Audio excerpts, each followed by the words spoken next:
हरियाणा की सियासत में एक ऐसी विधानसभा सीट भी है जिस पर पिछले 41 साल से सिर्फ दो नेताओं का ही कब्जा बना हुआ है।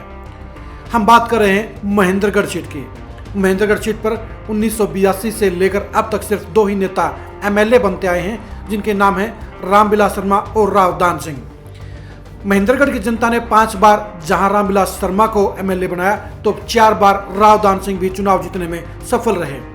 हरियाणा में ऐसी कोई दूसरी सीट नहीं है जहां पर पिछले 42 साल के दौरान सिर्फ दो ही नेता अदला बदली में एमएलए बनते हुए।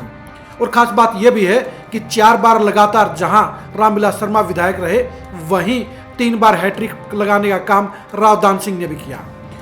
2014 के चुनाव में रामविलास शर्मा मुख्यमंत्री पद के दावेदार थे और उन्होंने 88,000 वोट लेकर सबसे बड़ा इतिहास रचने का काम किया। लेकिन 2019 में उनका मैजिक एकदम खत्म हो गया और वो सिर्फ 36,000 वोट हासिल कर पाए और 46,000 वोट हासिल करके राव दान सिंह ने चौथी बार विधायकी का पद हासिल किया। इसी महेंद्रगढ़ सीट पर एक नया सितारा ऐसा उभर रहा है जो दोनों ही नेताओं के लिए खतरा बनता हुआ नजर आ रहा है। हम बात कर रहे हैं एसडीएम संदीप सिंह की। एसडीएम संदीप सिंह सामाजिक कार्यों के जरिए महेंद्रगढ़ सीट पर 2019 के चुनाव में 33,000 इंडिपेंडेंट प्रत्याशी के तौर पर लेकर चर्चा में आ गए।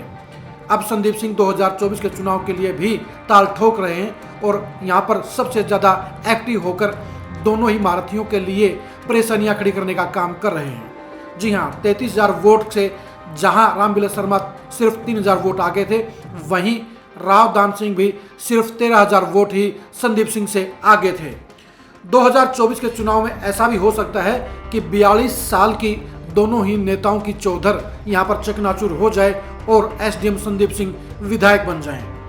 लेकिन एसडीएम संदीप सिंह के लिए इन दोनों ही नेताओं का एक छत्र राज तोड़ना भी इतना आसान नहीं है, क्योंकि वो इंडिपेंडेंट प्रत्याशी के तौर पर 33 से 40 तक तो पहुंच सकते हैं, लेकिन विधायक बनने के लिए ट्रायंगल फाइट में कम से कम 45,000 वोट हासिल करना जरूरी है, क्योंकि पिछली बार 2019 के चुनाव में भी राव दान सिंह 40,000 वोट लेकर एमएलए बने। ऐसे में सवाल ये उठता है कि 40,000 का मैजिक फिगर आखिरकार संदीप सिंह कैसे हासिल करेंगे। संदीप सिंह को निर्दलीय प्रत्याशी के तौर पर किसी दूसरी पार्टी का सहारा लेना होगा। जैसे जेजेपी को 2019 में महेंद्रगढ़ सीट पर 12,000 वोट मिले थे। अगर संदीप सिंह जेजेपी पर चुनाव लड़ते हैं तो वो 40,000 के मैजिक फिगर पर पहुंच सकते हैं। इसी तरह संदीप सिंह आम आदमी पार्टी का साथ भी ले सकते हैं। संदीप सिंह के लिए 2024 का चुनाव आर पार का चुनाव होगा। वहीं बाकी दोनों महारथी भी 2024 के चुनाव में बड़ी और महत्वपूर्ण सियासी जंग लड़ने का काम करेंगे। रामविलास शर्मा के लिए 2024 का चुनाव सबसे निर्णायक साबित होगा, क्योंकि वो उम्र के उस पड़ाव पर खड़े हैं जहां पर एक और हार उनके सियासी करियर का खात्मा कर देगी। वहीं राव दान सिंह के लिए भी 2024 का चुनाव बेहद मायने रखता है। 2019 के चुनाव में पूरे प्रदेश में बीजेपी का 75 पार का नारा होने के बावजूद राव दान सिंह यहां से चुनाव जीत गए थे और रामविलास शर्मा हैवीवेट मंत्री होने के बावजूद हार गए थे। 2024 में भी अगर महेंद्रगढ़ जिले की जनता ने राव दान सिंह को सत्ता के माहौल के विपरीत परिणाम दे दिया और वो हार गए तो वो इस सत्ता से बाहर हो जाएंगे।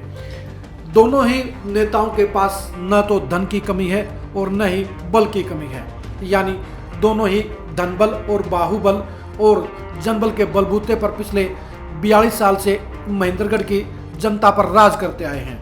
ऐसे में सवाल यही है कि क्या 2024 में एसडीएम संदीप सिंह इन दोनों ही नेताओं के चक्रव्यूह को तोड़ने में सफल होंगे या नहीं होंगे। संदीप सिंह एकमात्र 40 साल में ऐसे पहले नेता हैं जो रामविलास शर्मा और राव दान सिंह के सामने इंडिपेंडेंट तौर पर अपनी बड़ी पहचान बनाने में सफल हुए हैं और सामाजिक कार्यों के बलबूते पर दोनों ही नेताओं को कड़ी चुनौती देने का काम कर रहे हैं। आज संदीप सिंह ने एक और सामाजिक कार्यक्रम किया जिसमें सभी बिरादरियों के भाईचारे के आधार पर लोगों का सम्मान समारोह आयोजित किया गया। आप इस सम्मान समारोह की झलकियों को देखिए, आप यहाँ पर आई भीड़ के नज़ारे को देखिए। संदीप सिंह का यह प्रोग्राम न तो हो इवेंट मैनेजमेंट का हिस्सा है, ना यहाँ पर लाखों रुपए खर्च करने के लिए गाड़ियाँ लगाई गई हैं और ना ही लोगों को कारों और बसों में भरकर ले आया गया है। यहाँ पर जो भी लोग आए हैं वो अपनी मर्जी से आए हैं, वो संदीप सिंह से लगाव के चलते आए हैं। संदीप सिंह ने राव दान सिंह और रामविलास शर्मा दोनों के लिए ही बड़ी परेशानी खड़ी करने का काम किया है, क्योंकि जिस हिसाब से 2019 के चुनाव में संदीप सिंह ने 33,000 वोट हासिल करके दोनों में खलबली मचा दी थी, वहीं दोनों नेताओं को 2024 को लेकर संदीप सिंह अपने लिए बड़ा खतरा नजर आ रहे हैं, क्योंकि 3,000 और 10,000 वोट ज़्यादा मायने नहीं रखते हैं, क्योंकि इनमें से आधे वोटों की पलटी भी संदीप सिंह को जहां विधायक बना सकती है, वहीं बाकी दोनों नेताओं को पहली बार दौड़ से वंचित कर सकती है। जिस तरह से 13,000 वोट ज़्यादा हासिल करके राव दान सिंह संदीप सिंह से आगे रहे थे, अगर राव दान सिंह के वोट अगर 6,000 भी कम हो जाते हैं और संदीप सिंह के 6,000 वोट बढ़ जाते हैं तो वो राव दान सिंह से आगे निकल जाते हैं। रामविलास शर्मा के लिए 2024 के चुनाव में महेंद्रगढ़ की सीट आसान नजर नहीं आ रही है, क्योंकि बीजेपी के 10 साल के शासनकाल के खिलाफ अब जनता में माहौल है। इस नाराजगी का फायदा उठाने का काम या तो राव दान सिंह करेंगे और या एसडीएम संदीप सिंह करेंगे। रामविलास शर्मा के वोट बैंक का संदीप सिंह के साथ जाना ज़्यादा आसान लगता है, क्योंकि वो राव दान सिंह विरोधी वोट बैंक है। यानी 2024 के चुनाव में राव दान सिंह को हराने के लिए उनकी विरोधी पार्टियां, विरोधी शक्तियां सारी की सारी एसडीएम संदीप सिंह के साथ भी एकजुट हो सकती हैं, लामबंद भी हो सकती हैं, और ऐसा होने पर 2024 के चुनाव में महेंद्रगढ़ सीट पर एक चौंकाने वाला परिणाम भी सामने आ सकता है। रावदान सिंह को हल्के में कोई नहीं ले सकता, क्योंकि रावदान सिंह एक बड़े खिलाड़ी हैं। वो जहां बड़ा धन रखते हैं वहीं बड़ा दिल भी रखते हैं, और वो चुनाव जीतने के लिए 2024 में कोई कोर कसर नहीं रखेंगे। वो 2024 का चुनाव 2019 के 10 गुना ज़्यादा ताकत से लड़ेंगे, क्योंकि उनको लगता है कि 2024 में हरियाणा में कांग्रेस की सरकार बन सकती है, और कांग्रेस की सरकार बनेगी तो भूपेंद्र हुड्डा के खासम खास होने के नाते उनको मंत्रिमंडल में बड़ा पद मिल सकता है। पिछली सरकार में रावदान सिंह मुख्य संसदीय सचिव थे और वो मंत्री नहीं बन पाए थे। भूपेंद्र हुड्डा की तरह रावदान सिंह के मन में भी टीस है कि 4 बार विधायक बनने के बावजूद वो अभी तक मंत्री पद का गौरव हासिल नहीं कर पाए हैं। उनको 2024 का चुनाव मंत्री बनने के लिए गोल्डन चांस नजर आ रहा है, इसलिए रावदान सिंह 2024 में सबसे जोरदार चुनाव लड़ने का काम करेंगे। यानी रावदान सिंह 2024 में वो सब कुछ करने का काम करेंगे जो उन्होंने अब तक नहीं किया है। रामविलास शर्मा के पास भी किसी चीज़ की कमी नहीं है। वो हरियाणा के सबसे दमदार और बड़े नेताओं में शामिल रहे हैं, लेकिन ये हकीकत है कि अब वो उम्र और सियासत दोनों के ही घटाव पर हैं। यानी उनका पॉलिटिकल करियर अब खात्मे की कगार पर है, और ऐसे में 2024 का चुनाव उनके लिए अंतिम चुनाव भी साबित हो सकता है। रामविलास शर्मा को भी अगर टिकट मिली तो 2024 के चुनाव में वो भी इस अंतिम सियासी लड़ाई में सब कुछ झोंकने का काम करेंगे। इन दोनों के बीच में संदीप सिंह के पास न तो ज़्यादा पैसा है, न ही ज़्यादा रुतबा है। वो सिर्फ अपने सामाजिक कार्य के बलबूते पर, वो गरीबों के समर्थन के बलबूते पर दोनों ही धनबलियों और बाहुबलियों को कड़ी चुनौती देने का काम कर रहे हैं। संदीप सिंह धीरे धीरे आगे बढ़ने का काम कर रहे हैं। 2019 के चुनाव में भी संदीप सिंह फिनिशिंग पॉइंट हासिल नहीं कर पाए थे, यानी फिनिशिंग गेम नहीं खेल सके थे।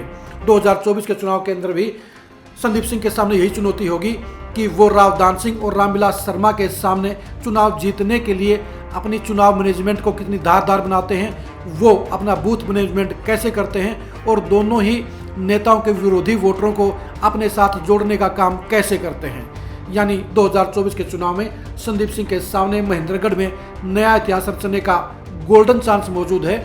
लेकिन ये भी सच्चाई है कि रावदान सिंह और रामविलास शर्मा दोनों ही अपने इस गढ़ को बचाने के लिए कोई कोर कसर नहीं रखेंगे।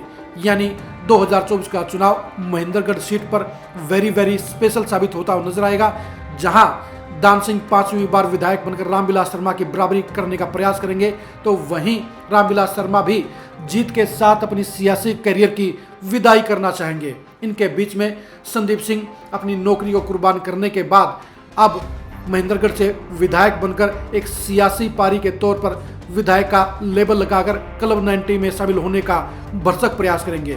यही वजह है कि 2024 के महेंद्रगढ़ के चुनावी दंगल पर सबकी नजर रहेगी, और देखने की बात रहेगी क्या ये ब्लैक हॉर्स बड़े घोड़ों को मात देने में सफल हो पाता है या नहीं हो पाता है, या 2024 में भी दोनों बड़े महारथियों के में से एक एक किसी नाम पर जीत का परचम फहराने का काम होगा। महेंद्रगढ़ सीट की सियासत को जानने के लिए आप लगातार खरी खरी न्यूज़ के साथ बने रहिए। आप हमारे फेसबुक पेज को लाइक कीजिए और यूट्यूब चैनल को सब्सक्राइब कीजिए। नमस्कार।